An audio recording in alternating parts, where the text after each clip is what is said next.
बोकारो जिला के बालिडी industrial area के शिवप्रिया इस्पात उद्योग में आज सुबह एक जोरदार धमाका हो गया। धमन भट्टी में हुए इस विस्फोट में 2 मजदूर बुरी तरह झुलस गए हैं। घायलों को गंभीर हालत में बोकारो जनरल अस्पताल में भर्ती कराया गया है, जहां उनका इलाज जारी है। घटना के तुरंत बाद बेहतर झारखंड संस्था के संस्थापक और भाजपा नेता विवेक सिंह घायलों से मिलने अस्पताल पहुंचे। उन्होंने अस्पताल में मीडिया से बात करते हुए कंपनी प्रबंधन पर कई गंभीर सवाल खड़े किए। विवेक सिंह ने कहा कि यह केवल एक हादसा नहीं, बल्कि इंडस्ट्रियल सेफ्टी में गंभीर लापरवाही का नतीजा है। उनका आरोप है कि फैक्ट्री में न तो गेट पास की व्यवस्था है और न ही मजदूरों का पे रोल ठीक से मेंटेन किया गया है। ऐसे में हादसे की स्थिति में जवाबदेही तय करना मुश्किल हो जाता है। विवेक सिंह ने कंपनी के मालिक अजय गुप्ता से फोन पर बातचीत कर घायलों का बेहतर इलाज और उनके परिवार की आर्थिक मदद की बात कही है। उन्होंने चेतावनी भी दी है कि अगर वादों पर अमल नहीं हुआ तो वह इस मुद्दे को बड़े स्तर पर उठाएंगे। हाँ जी, तो यहाँ जो एक्सीडेंट हुआ है आज 2 लड़कों का, दोनों लोग भर्ती हैं, इसकी जानकारी है आपको? जानकारी है?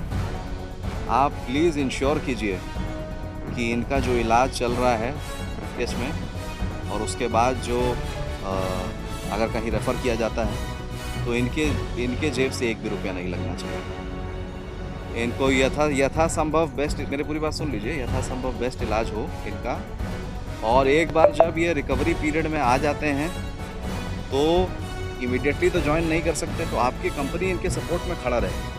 विवेक सिंह ने पूरे बियाडा क्षेत्र में एक व्यापक सेफ्टी ऑडिट और सुरक्षा समीक्षा की मांग की है। उनका कहना है कि अगर इस तरह की लापरवाही जारी रही तो बोकारो का इंडस्ट्रियल बेस धीरे धीरे खोखला होता जाएगा। परिवार से भी मिले जी, उनसे भी मिले और मैनेजमेंट के लोग से भी बात हुआ है। क्या अभी मेरे संज्ञान में लाया गया कि कंपनी के कुछ रिप्रेजेंटेटिव्स यहाँ पे आए थे, तो मुझे लगा कि उनसे बात करना सही नहीं है।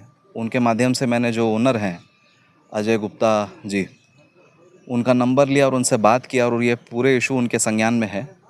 और जो रिक्वेस्ट है कि इन बच्चों का, जो 2 लोग घायल हुए हैं, उनका इलाज बेस्ट पॉसिबल हो और इनके जेब से 1 भी रुपया ना लगे। और साथ ही साथ ये जो पीरियड है जब ये बीमार रहेंगे, ज्वाइन नहीं कर पाएंगे, तो इनकी फैमिली को किसी भी तरह की आर्थिक दिक्कत नहीं हो, ये मैंने उनसे बोला है अभी आपके सामने। और उन्होंने मुझे आश्वासन दिया है कि ऐसा रहेगा। अगर ऐसा नहीं होता है तो हम और उचित फोरम पे इस बात को उठाएंगे।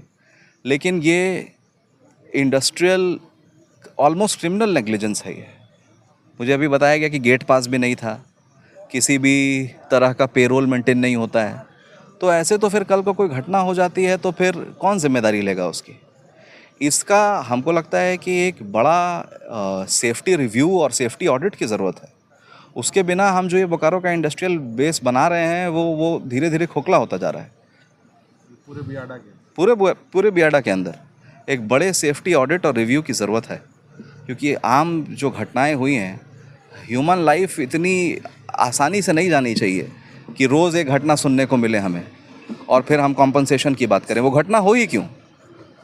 तो उसके लिए ज़रूरत है कि ये एक आम कंसेंसस बने कि सेफ्टी को ताक पे रखकर कोई काम नहीं होगा, और लेबर जो रूल्स एंड रेगुलेशंस हैं उनको ताक पे रखकर भी कोई काम नहीं होगा।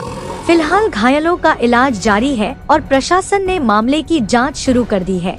सवाल वही है, आखिर कब तक मजदूरों की जानें इस लापरवाही की भेंट चढ़ती रहेंगी? क्या इंसानी जान इतनी सस्ती हो गई है कि हर हफ्ते एक हादसा हो और फिर बात हो सिर्फ मुआवजे की?